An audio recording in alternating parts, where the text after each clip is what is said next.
শ্রোতারা, রাত যত গভীর হয় কিছু গল্প তত জীবন্ত হয়ে ওঠে। আজকের ঘটনাটা খুলনার এক শ্রোতার পাঠানো। সে এখনও দাবি করে এই ঘটনা বানানো না, আর আজও ঠিক রাত ৩:৩৩ বাজলেই সে ঘুমায় না। আপনার ফোন কি সাইলেন্ট আছে? কারণ আজকের গল্পের পর হয়তো আপনি অজানা কল ধরতে ভয় পাবেন। রিকশার ঘণ্টা, ঝিঝি পোকার ডাক, দূরে আজানের মৃদু ধ্বনি।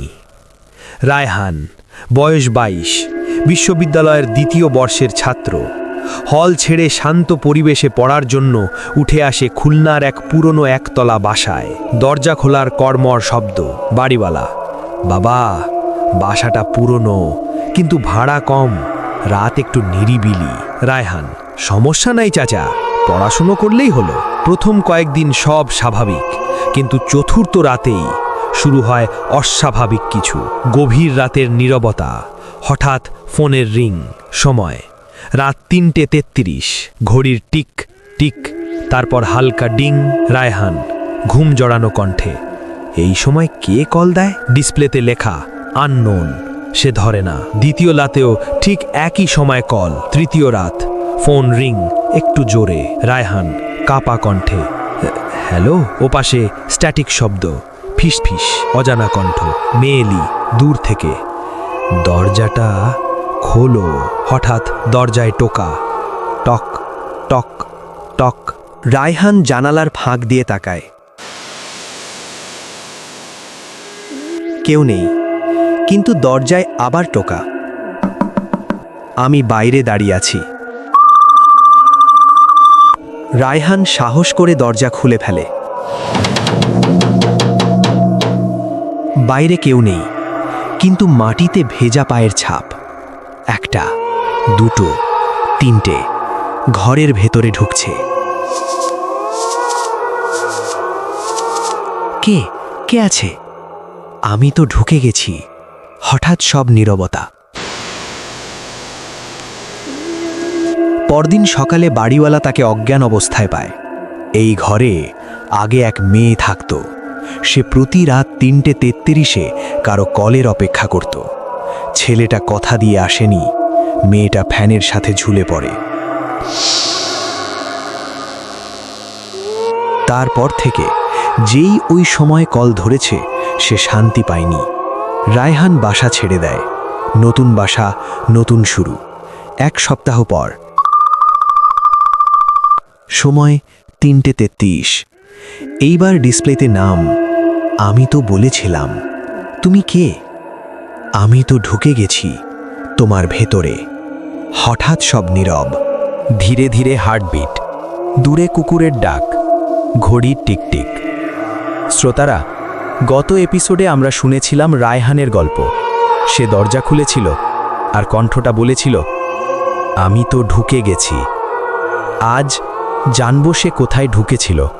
বদলে যাওয়া মানুষ। সকালের পরিবেশ, পাখির ডাক। নতুন বাসায় ওঠার পর প্রথম কয়েকদিন রায়হান স্বাভাবিক থাকার চেষ্টা করে, কিন্তু তার বন্ধু সাকিব লক্ষ্য করে, সাকিব, তোর চোখ এত লাল কেন? ঘুমাস না? রায়হান শুষ্ক কণ্ঠে: ও আসে ৩:৩৩। সাকিব হাসে, কিন্তু রায়হান হাসে না, কারণ প্রতিদিন রাত ৩:৩৩ তার ফোন বেজে ওঠে। এখন আর আননোন না, ডিসপ্লেতে লেখা ইনসাইড। আয়নার ভেতর। গভীর রাত, বাতাসের শব্দ। সময় ৩:৩৩। ফোন সাইলেন্ট, তবুও স্ক্রিন নিজে নিজে জ্বলে ওঠে। স্ক্রিনে শুধু ক্যামেরা অন, ফ্রন্ট ক্যামেরা।